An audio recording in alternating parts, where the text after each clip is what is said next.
Hello friend, इथं आपण gas चालू करूया. त्याच्यावर ठेवूया फ्लावर धुतलेला स्वच्छ चिरून घेतलाय. अगदी थोडंसं मीठ टाकूया. एक उकळी मारून घेऊया.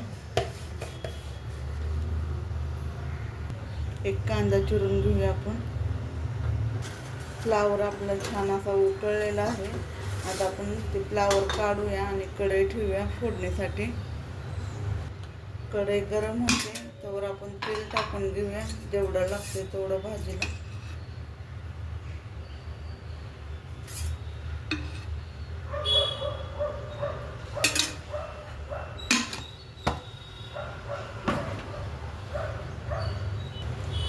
आता जिरे आणि मोहरी टाकून घेऊया.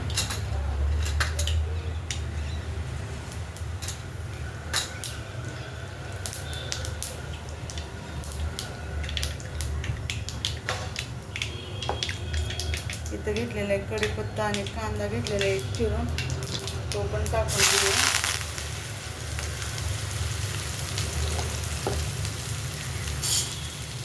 एक जीव करूया. इथं जेवढं लागतं तेवढं भाजीला लसूण आणि कोथिंबीर घेतलेली. लसूण आणि कोथिंबीर पण टाकून घेऊया तेलामध्ये, म्हणजे भाजून निघत. आता आपण टोमॅटो टाकूया. कांदा छान असा भाजलेला आहे. आता आपण स्वच्छ गार पाण्यात पण धुवून घेतलाय फ्लावर, तो टाकून घेऊया. तेलामध्ये जरा फ्राय करूया फ्लावर मध्ये.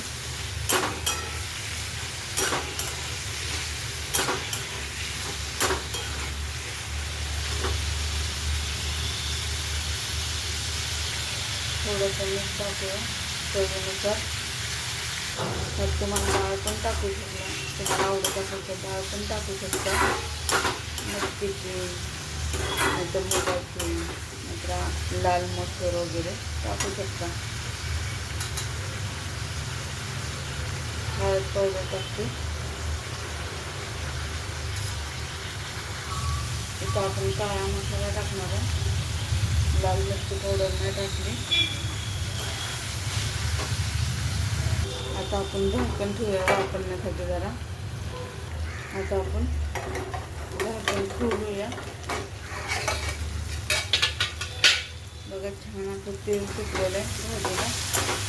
भाजीला तेल सुटलं की भाजी शिजली.